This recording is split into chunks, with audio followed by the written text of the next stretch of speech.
Bali akhir tahun kemarin liburan sepi. Apakah benar itu karena diskriminasi asing dan diskriminasi turis domestik? Ibu Wamen, apa sih fact findingnya tuh berkaitan dengan itu? Kita nggak bisa melihat pariwisata hanya dalam satu perspektif saja gitu ya. Setuju. Pariwisata itu multiplier efeknya yang luar biasa. Dengan satu Mas Bayu misalnya datang ke satu desa wisata atau satu destinasi wisata, Mas Bayu sudah menghidupi berapa banyak orang di situ.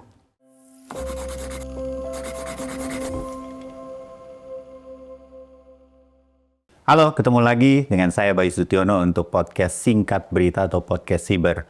Tamu saya agak istimewa sehingga saya pun pertama saya terima kasih sudah diberikan waktu untuk ketemu sama narasumber saya kali ini. Setelah itu mau apa aja saya bersedia, mau via Zoom, mau datang ke studio atau saya datang ke kantornya. Akhirnya pilihannya yang ketiga, ketemu waktunya. Saya datang ke kantornya dan ternyata kementerian ini, udah mulai saya buka-buka nih ya, punya ruang podcast. Lebih keren lagi dong. Jadi saya tinggal membawa sedikit alat untuk bertemu dengan narasumber kita kali ini. Izinkan saya reuni untuk episode kali ini dengan Ibu Niluh Puspa, Ibu Wakil Menteri Pariwisata Republik Indonesia. Nggak apa-apa ya kalau saya agak kelepasan, nggak pakai Ibu, kadang-kadang Niluh begitu. Ini temen ngobrol kalau pagi hari. Kadang siaran bareng juga kan. Siaran bareng. Sapa pagi. Menggantikan Glory atau kadang-kadang Timothy nggak bisa hadir. Saya ditemani sama Niluh untuk Sapa Indonesia Pagi. Ada yang nonton nggak sih Sapa Indonesia Pagi? Ada ya. Jadi kita sama-sama di Kompas TV. Siaran bareng Mas Bayu terus ngebahas bola. Saya tidak ngerti. Nggak apa-apa. Kita share dulu gitu kan sedikit-sedikit. Senang ketemu sama Ibu Niluh, Ibu Wakil Menteri. Oh, kita yang terima kasih waktunya di sela kesibukannya mampir sebentar ke podcast ini dan sharing-sharing mengenai kerja yang saat ini. Enakan jadi jurnalis, nanya, apa sekarang nih ditanya? Lebih enak nanya atau enggak sih? Enggak ada pertanyaan yang salah. Tapi kalau jawaban, hati-hati. Masih suka lupa nggak bahwa sekarang udah bukan jurnalis? Kadang lupa ya, kadang oh iya ya, sekarang udah posisinya udah menjawab pertanyaan dan menjawab tidak sebagai personal lagi, tapi menjawabnya sebagai negara, apa yang keluar dari kita, kadang itu sudah dianggap sebagai sebuah kebijakan. Waktu itu jadi nulis, pokoknya tanya aja ya kan? Kalau kita jadi wartawan kan enak ya, yang penting tanya. Setuju, sekarang begitu harus menjawab, ya mau harus hati-hati, ada yang harus ditanya dulu ke tim dan lain-lain. Tapi pengalaman, gimana nanti mau balik jadi jurnalis atau tetap jadi wamen? Biarkan Tuhan yang menentukan ya. Khas banget dari Ibu Niluh gitu ya. Terima kasih dan saya bilang sama beberapa teman, aktivis-aktivis, teman-teman wartawan, mantan Kompas TV, yang juga saya mau ketemu sama Niluh nih, oh salam ya gitu, salam buat Ibu dari teman-teman. Saya juga masih sering komunikasi dengan teman-teman ya, maksudnya itu. Kelebihan jadi jurnalis ya, jadi dekat ya sama teman-teman ya. Betul, jadi ya tentu semua punya kapasitasnya masing-masing ya. Ketika sebagai jurnalis kita harus menghormati kapasitasnya, begitu juga mereka kita harapkan memahami juga kapasitas kita. Saya tahu tuh kalau ada doorstop atau wawancara buat Ibu Wamen yang paling kritis dan paling kenceng pasti anak Kompas TV. Saya tuh kadang di lapangan tahu nggak sih, kalau di lapangan ketemu teman-teman wartawan suka saya peluk karena kangen sama mereka. Pelukan. Terbayang. Rasanya saya sih tidak merasa ada perbedaan antara saya dan dia kecuali dalam konteks kerjaan ya. Kita masih tetap sama-sama, mereka masih teman saya, apalagi dulu sering sama-sama di lapangan. Tidak ada yang berubah kecuali ya karena perbedaan tugas aja sekarang ini gitu aja sih. Saya kok termasuk yakin bahwa kalau pernah ada di media menjadi jurnalis, ada banyak hal yang kita akan lebih berhati-hati, tetapi tetap akan kita sampaikan sedemikian rupa sebagai sebuah jawaban. Oke, jawabannya diplomatis, tapi kita tahu ini yang dibutuhkan sama media. Betul. Nah tuh Pak Udah Prabowo masuk senengnya, senengnya kalau ada orang media jadi birokrat tuh biasanya itu. Iya. Dan mudah-mudahan itu yang terjadi buat pariwisata Indonesia yang nggak pernah habis PR-nya, benar nggak? Betul. Saya mau masuk sedikit ke Ibu Wamen Banyak. berkaitan dengan PR pariwisata. Mau siapapun menterinya, mau sekarang ada wamennya, ini PR yang kalau lari itu lari maraton. Maraton masih ada finishnya, 42 kilo ini nggak pernah ada. Karena negara kita begitu luas, pariwisatanya masih banyak yang bisa digali, pasti banyak keterbatasan. Saya mau langsung ke titik satu aja dulu. Karena konteksnya banyak yang menanyakan kan waktu itu soal Bali, berhubung Ibu Niluh orang Bali. Kan kita semua ingat ya, teman-teman yang menyaksikan podcast Singkat Berita, Bali akhir tahun kemarin liburan sepi. Apakah benar itu karena diskriminasi asing dan diskriminasi turis domestik? Ibu Wamen, apa sih fact findingnya tuh berkaitan dengan itu? Kemenpar tuh nyari tahu nggak sih ada apa gitu? Oke. Jadi kalau bicara Bali sepi atau Bali ada diskriminatif dan lain sebagainya ya, saya pikir kita harus bicara pada konteks data dulu, gitu ya. Data dulu deh. Tapi kalau kita bicara soal, di Bali ada diskriminatif antara turis asing, saya pikir memang itu adalah pengalaman personal setiap orang, tentu berbeda-beda begitu ya. Tetapi kami di Kementerian Pariwisata selalu mengatakan bahwa semua orang yang datang tentu harus kita terima. Karena kita kan sifatnya adalah pariwisata yang inklusif untuk semua orang. Siapa saja yang datang kita terima. Terbukti misalnya ketika Bali dikatakan Pulau Seribu Pura, Thousand of God, mayoritas adalah Hindu, tetapi tidak sulit untuk menemukan masjid, tidak sulit untuk menemukan gereja ataupun menemukan dan nggak pernah melarang agama lain. Tidak pernah melarang turis agama lain untuk nggak boleh kesini ya. Nggak boleh kesini sebagai. Lagi upacara adat pun boleh dibolehkan. Didatengin, tetap dengan aturan-aturan tertentu ya. Karena kita kan ingin preserving semua culture, budaya, tradisi yang hidup di sana. Itu satu soal itu ya. Nah kemudian kalau bicara apakah Bali kemarin sepi, itu memang sangat ramai sekali. Kita akan bicara data aja dulu. Jadi ternyata nggak sepi-sepi banget gitu. Ya kalau kita lihat data, saya buka data ya Mas karena saya tentu tidak berarti salah dalam membaca data. Kita koordinasi dengan Gubernur Bali Pak Wayan Koster. Saya biasa dengan Pak Wayan, saya WA, kita telepon dan sebagainya. Memang ada penurunan wisatawan Nusantara pada periode-periode tertentu gitu. Tapi apa saja sih yang faktor yang menyebabkan terjadi penurunan itu? Pertama, kita harus mengakui bahwa ada keterbatasan rute penerbangan dan frekuensi penerbangan ke Bali. Kalau based on data tahun 2024 ada 13 penerbangan utama, tapi 2025 berkurang menjadi 11 penerbangan. Kemudian jumlah rute domestik itu juga menurun dari 25 rute menjadi 23 rute. Jadinya seat capacity ke Bali itu lebih terbatas. Nah, apa yang menyebabkan itu terjadi? Tentu ini berkaitan dengan bisnis dari airlines ya. Ini juga kita tahu setelah pandemi COVID-19 itu terjadi penurunan fleet yang luar biasa ya. Dari total dulunya ada 700 lebih, sekarang hanya tersisa sekitar hampir 400 saja. Ini artinya itu jadi memang maskapainya dari sisi bisnis mereka nggak bisa challenging bagi mereka. Jadi menurunkan jumlah penerbangan. Betul. Ketika jumlah maskapai airline turun begitu, jumlah flight turun, otomatis kan penerbangan dibatasi. Dan kalau kita bicara bisnis itu otomatis mereka harus memilih supaya bisnis berjalan, tentu penerbangan-penerbangan yang gemuk, yang mana nih yang harus dikurangi sebagainya. Wajarlah itu dalam sebuah bisnis. Kita membayangkannya kalau kita yang punya maskapai, pasti begitu kan. Pasti begitu. Nah, ini yang dicarikan solusinya. Tapi kan ini tidak bisa hanya diselesaikan oleh satu kementerian. Jadi pariwisata tidak bisa dilihat hanya satu saja tunggal lewat Kementerian Pariwisata. Stakeholder-nya banyak banget. Betul.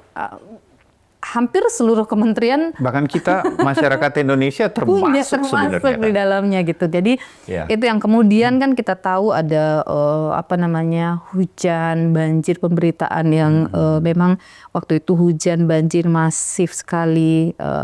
Terus kemudian semakin membaiknya juga infrastruktur yang ada di Jawa dan kecenderungan masyarakat yang ingin family trip oke. membuat orang lebih memilih untuk Jogja, mungkin. Jawa Timur, Jawa Timur. Jawa Tengah. Itu sehingga kalau kita lihat kemarin di akhir Banyak tahun faktor jadi ya. betul, akhir tahun kemarin kita lihat ya Mas Bayu ya bahwa wisatawan itu memang paling banyak dan terkonsentrasi itu memang di Jawa. Iya. Gitu, mereka rata-rata berwisata daerah Jawa. Tapi Siapa yang ke Jogja, siapa yang ke Bandung, pasti bilang macet banget di macet sini. banget gitu Karena kan. itulah yang terjadi. Ya. Jadi kita tidak mengabaikan masalah-masalah yang muncul begitu di Bali, tetapi kita lihat bahwa peristiwa itu tidak terjadi tunggal, Ya. tapi ada beberapa faktor-faktor lain. Hal-hal yang tidak baik tentu kita perbaiki, kita komunikasikan dengan pemerintah daerah sebagai yang punya wewenang di sana, yang punya destinasi, yang punya wilayah dan sebagainya.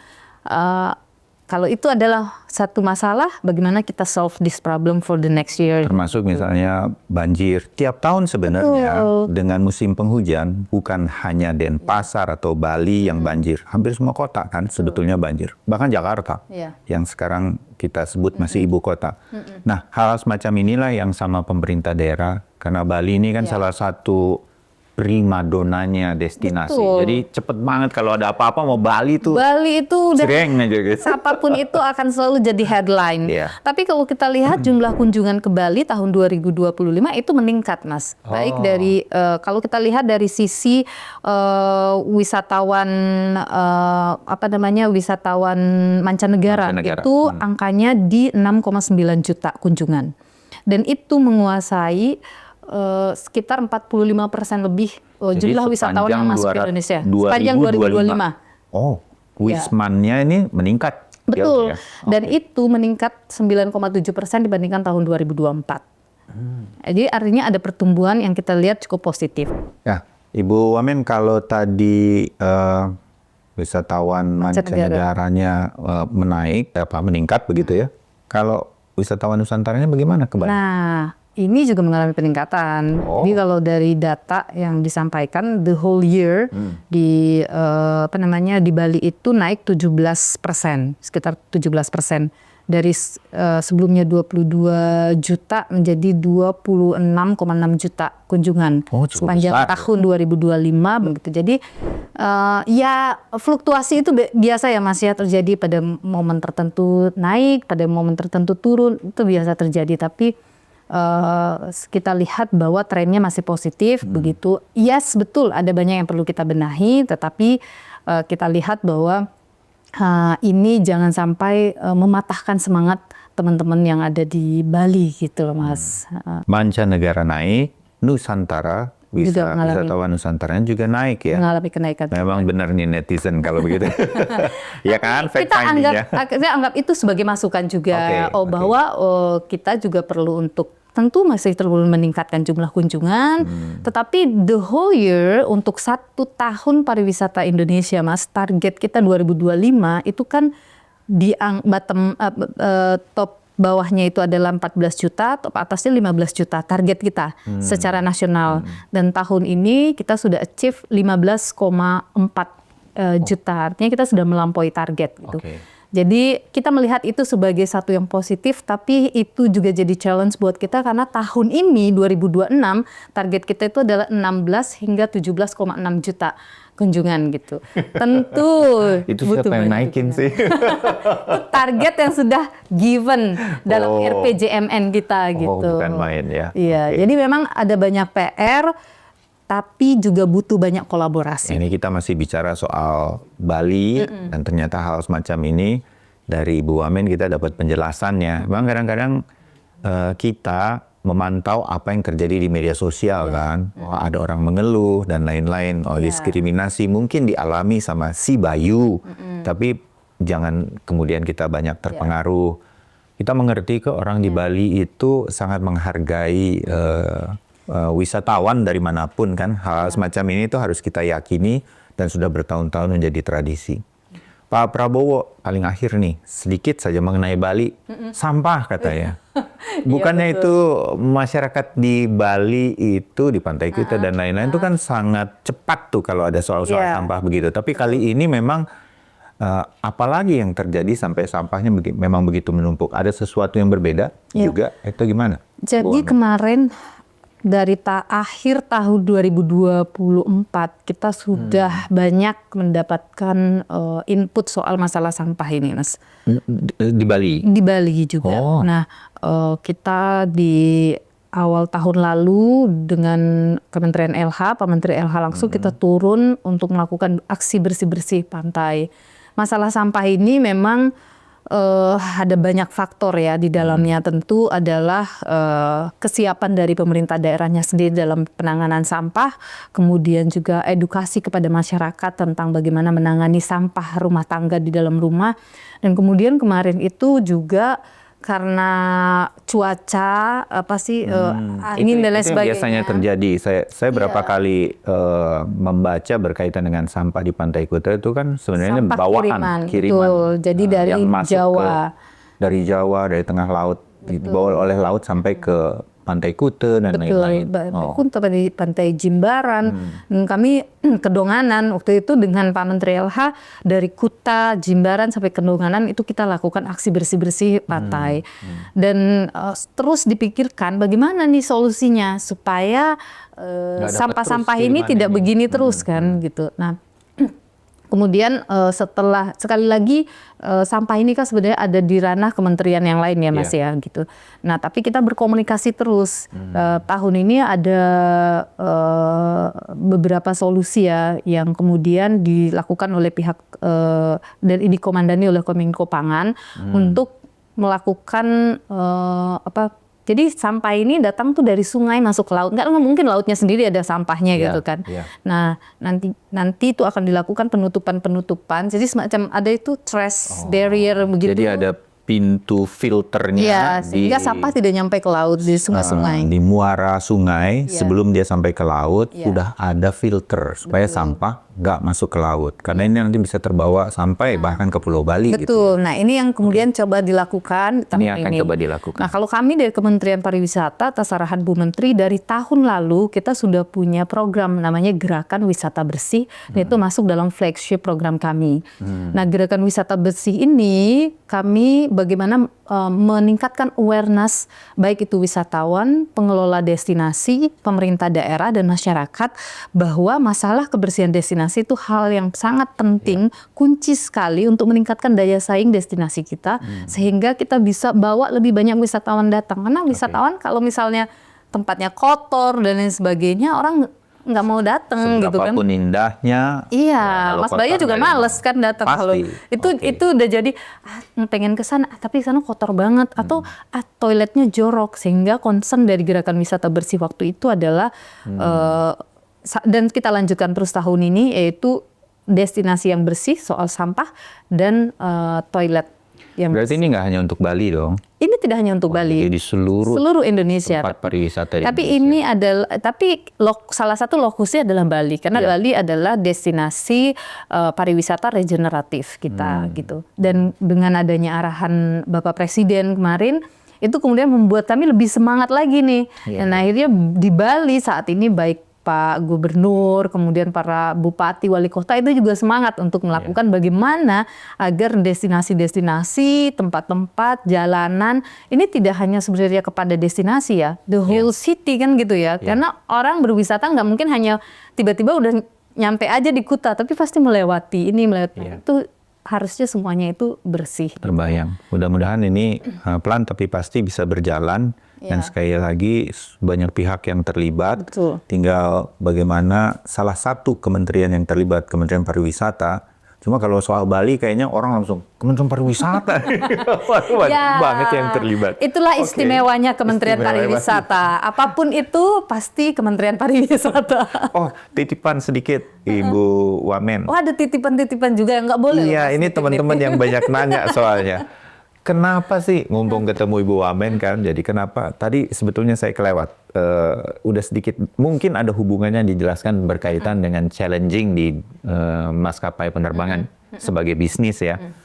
Tiket ke Bali itu kenapa sih bisa semahal itu dibanding dengan ke Singapura? Udah kelihatan dan udah ada arah bagaimana ini bisa diatasi seperti soal sampah tadi, soal penurunan yang ternyata nggak turun, angka wisatawan. Sebenarnya gimana itu, Bu Nilu? Pak Presiden juga concern dengan harga tiket. Sempat juga ya itu disebut ya soalnya. Iya, diingatkan kepada kami juga begitu terkait dengan masalah harga tiket ini. Tapi kembali lagi memang ini kan bicara terkait dengan bisnis ya dan sebagainya yang tadi saya katakan bahwa memang setelah pandemi COVID-19 itu bisnis airlines itu kan drop ya Mas, sehingga mereka harus melakukan efisiensi. Iya, dan seluruh dunia. Sekarang ini masih dalam tahap pemulihan. Makanya Danantara melalui Pak Presiden melalui Danantara mengisyaratkan bagaimana agar pemulihan ini bisa dilakukan kepada maskapai milik kita ya.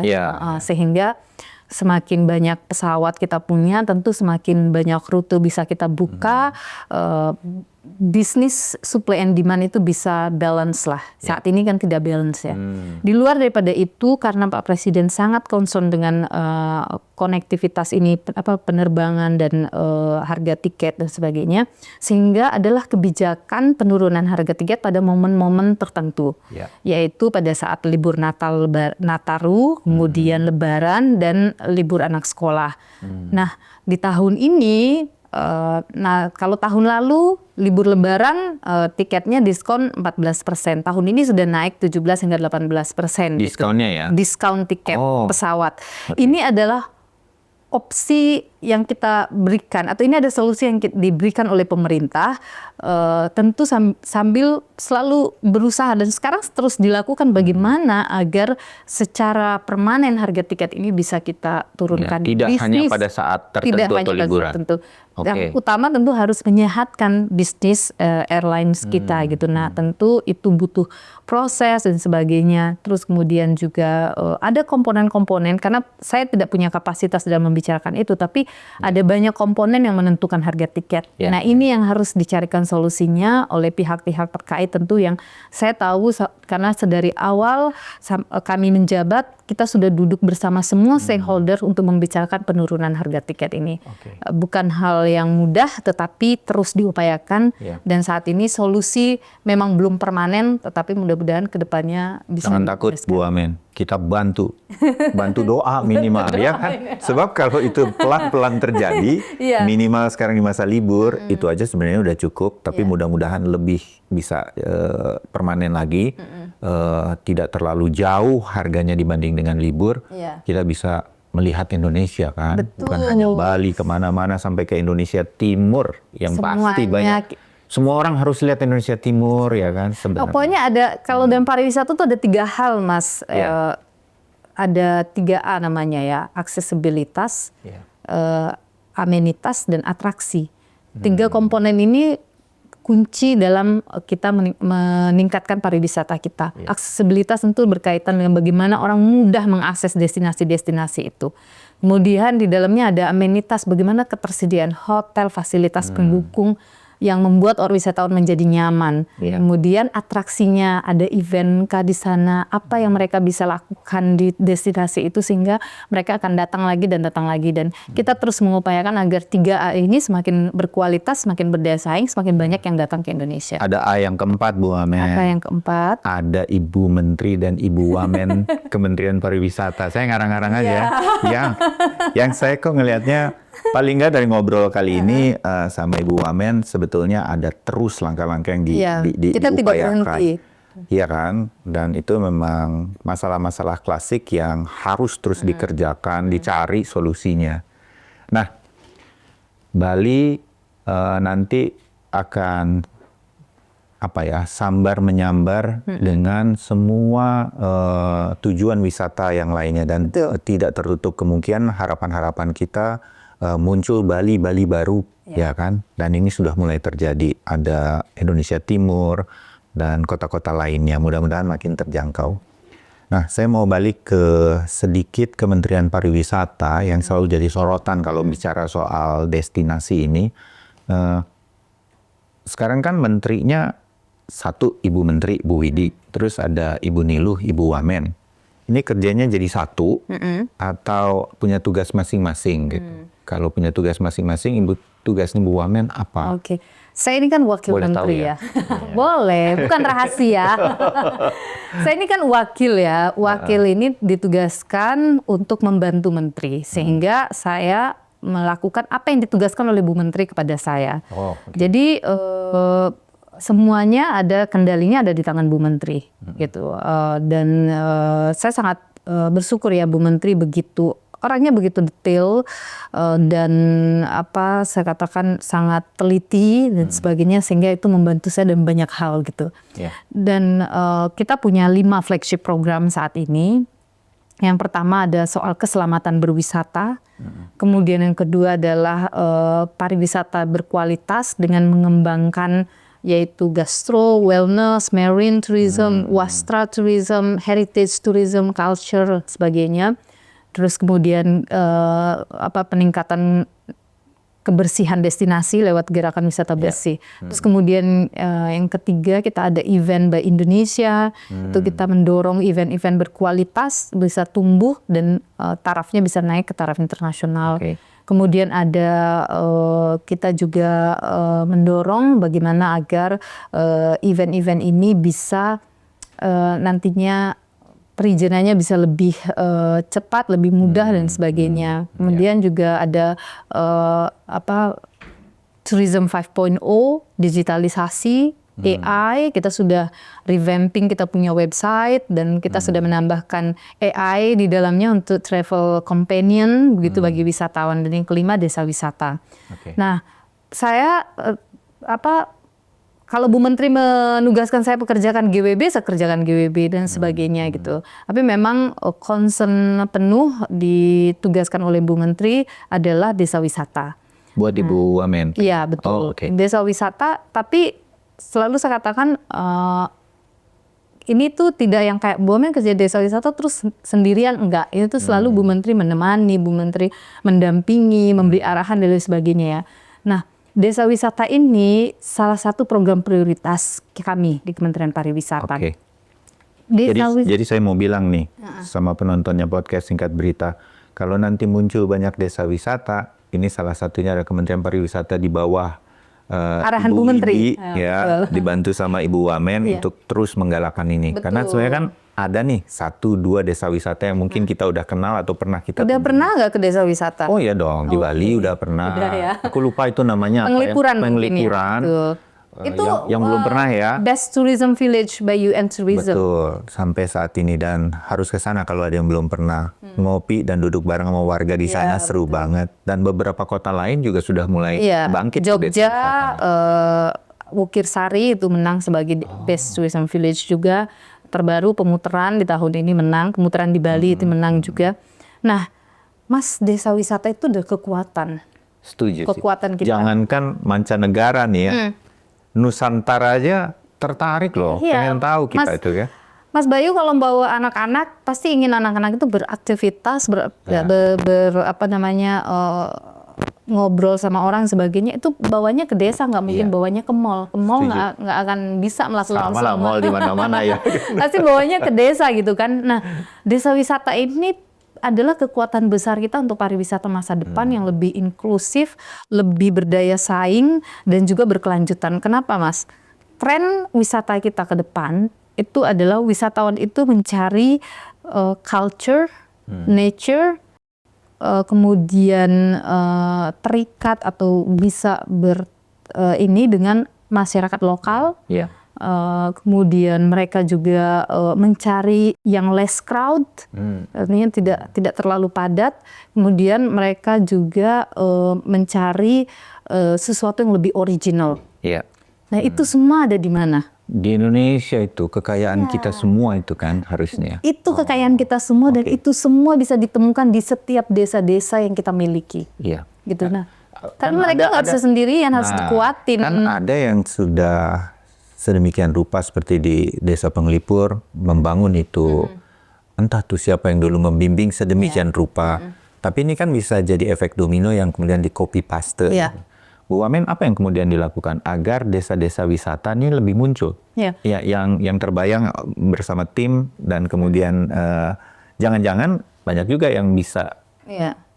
mendengar obrolan kita. Iya. Oh, saya bisa tuh bikin begitu juga. Pokoknya Mas, semua activity bisa dilakukan di desa wisata. Karena banyak desa-desa wisata kita, mereka yang punya balai desanya misalnya itu bisa digunakan untuk rapat, Iya. meeting. Mereka punya area yang bisa digunakan untuk, misalnya nih ada perusahaan mau bikin apa sih namanya Mas? Gathering gitu ya, untuk employee gathering. Yes, betul. Itu bisa dilakukan di desa wisata. Iya. Dengan harga yang sangat kompetitif, dengan keasrian dan keramah tamahan serta original makanan otentik khas yang bisa didapatkan, pengalaman yang tidak akan sulit, tidak akan dilupakan gitu. Iya. Desa wisata juga banyak biasanya menerima sekolah-sekolah yang mau melakukan kunjungan. Studi tour. Anaknya bisa tinggal di homestay yang ada di desa wisata. Jadi ngerasain seperti pulang ke rumah nenek. Tinggal di rumah bersama penduduk. Ya, melakukan aktivitas warga desa. Itu adalah kekuatan dari desa-desa wisata kita. Total sekarang ada 6.100 lebih desa wisata seluruh Indonesia. 6.000. 6.000 lebih. Challenge kita adalah bagaimana meningkatkan kualitas dari destinasi, dari desa-desa wisata kita. Ini memang yang jadi challenge, makanya program desa wisata dimasukkan sebagai program prioritas kami, agar kita bisa menguatkan mereka, meningkatkan kapasitas masyarakatnya, meningkatkan kualitas destinasinya, dan semakin banyak menarik. Pertanyaan saya, emang ada dananya nih? Nah, tenang, kita kalau nggak punya duit, kita bisa berpartner dengan yang lain kan. Jadi gini. Private public partnership itu kan terbuka ya. Terbuka bisa kita lakukan. Saat ini desa-desa wisata kami banyak dibina dan didampingi oleh teman-teman swasta.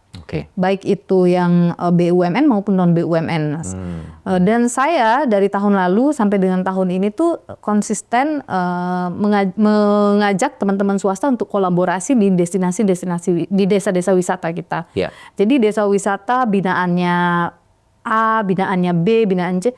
Justru ketika teman-teman dari swasta masuk, mendampingi dan lain sebagainya, itu desa-desa itu semakin kuat gitu, semakin bagus dan mereka semakin punya daya saing yang luar biasa. Jadi saya selalu terima kasih ke teman-teman swasta yang support desa-desa wisata. Tahun ini masih akan kita teruskan. Tapi yang memang jadi challenge, dan setelah saya ke desa-desa wisata, mereka menyampaikan ke saya, Bu, kami butuh dukungan promosi. Nah, ini kita lakukan terus sampai dengan saat ini. Kita di website kita ada, nanti kalau buka website indonesia.travel, terus klik yang bagian experience atau pengalaman, terus kemudian di situ akan ada khusus dashboardnya desa wisata. Di situ tuh bisa lihat, oh ada desa wisata apa saja, ada aktivitas apa. Atau bisa juga masuk ke Jadesta namanya. Jadesta itu adalah jejaring untuk desa wisata. Di situ 6.000, kalau di Indonesia.travel itu tentu desa-desa wisata yang berprestasi yang sudah masuk di sana. Jadi lewat website ini dan membuka Jadesta tadi, kalau ada kampus, ada sekolah, ingin hadir ke desa itu untuk membiarkan murid-muridnya homestay dengan warga desa tersebut. Namanya situ berwisata, tetap mungkin semacam beberapa sekolah memang sudah melakukannya gitu ya kali ya. Itu sudah dilakukan dan teman-teman di desa itu wisata itu ya lewat website itu bisa bahkan kontak. Kalau teman-teman swasta mau bermitra, misalnya, oh saya ingin nih masuk ke desa wisata untuk support desa wisata, mereka bisa melihat lewat Jadesta tadi. Nah, ini yang tertarik nih ya. Yang tertarik. Ayo kita bantu nih, kita jadi stakeholder pariwisata itu. Mas Bayu, tolong dibantu promosi desa wisata ya. Oh siap, nanti ikut Ibu Wamen ke desa wisata mana nanti rasakan kita ikutan. Sensasinya bener-bener ikut masak di situ. Jadi nggak cuma tidur di homestay, tapi melakukan aktivitas si tuan rumahnya, gitu. Itu setiap pagi ngapain? Ke sawah. Makannya apa? Ya kan? Ikut masak makanan di situ. Terbayang bagaimana kemudian kita diladeni oleh masyarakat setempat. Kebayang nggak sih anak-anak kita dapat pengalaman seperti itu? ya kan? Gimana mereka akan menjadi kadang-kadang lebih menghargai orang lain. Kan? Ya mereka jadi bangga jadi WNI. Bener nggak Ibu Wamen? Bangga jadi warga negara Indonesia, harus dong. Ya sedikit mengutip Ibu Sri Mulyani atau siapapun yang pernah mengatakan jangan pernah berhenti mencintai Indonesia. Ya kan? Oke. Bu, bagian-bagian akhir Ibu Wamen. Ada pesan mungkin sedikit, silahkan disampaikan buat penonton singkat berita yang menyaksikan obrolan kita dan sudah dapat bayangan sebetulnya banyak yang dilakukan. Tapi saya pengen juga dapat bayangan dari Ibu Wamen mewakili Ibu Menteri, Bu Widi. Kita doakan Ibu Widi, Ibu Niluh sehat terus memimpin pariwisata kementerian ini sampai selesai nanti. Apa sih yang nanti boleh kita akan ketahui, rasakan sebagai rakyat Indonesia, pariwisata Indonesia ini, ya dari sekian banyak yang harus dilakukan, ada satu atau dua kah yang mungkin akan mudah-mudahan dirasakan oleh pariwisata Indonesia sebagai sebuah peningkatan? Apa, Ibu Niluh? Banyak sebenarnya, Mas ya. Gini, kita nggak bisa melihat pariwisata hanya dalam satu perspektif saja gitu ya. Setuju. Pariwisata itu multiplier efeknya luar biasa, Mas. Dengan satu Mas Bayu misalnya datang ke satu desa wisata atau satu destinasi wisata, Mas Bayu sudah menghidupi berapa banyak orang di situ. Ya, dari mulai pengelola destinasi, kemudian pelaku UMKM di sana, pelaku jasa transportasi, kemudian pelaku jasa hospitality, kemudian pelaku jasa guide, itu semuanya bisa dihidupin, itu sudah berapa banyak itu. Saya ingin mengajak semua orang, saya paham bahwa kita harus kritis pada banyak hal. Ya. Itu hal yang baik, tentu hal yang baik dan sangat kita butuhkan ya. Tetapi kalau tadi Bu Sri Mulyani katakan jangan berhenti mencintai Indonesia, jangan pernah berhenti mencintai keindahan dan daya tarik wisata Indonesia. Karena ketika pariwisata tumbuh, sudah pasti ekonomi itu akan bergerak.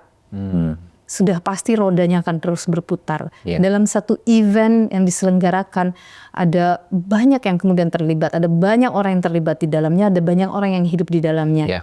Dan kalau satu event itu didatangi semakin banyak oleh wisatawan, maka semakin banyak lagi multiplier yang akan dirasakan oleh masyarakat. Jadi saya katakan bahwa pariwisata itu jangan dilihat dalam satu pandangan saja atau satu perspektif saja, tapi lihat efek dominonya, lihat hal-hal lain yang tumbuh dan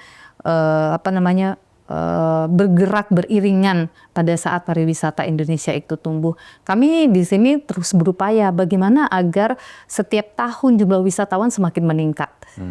Tapi kami nggak bisa sendirian, kami butuh masyarakat di dalamnya. Kenapa?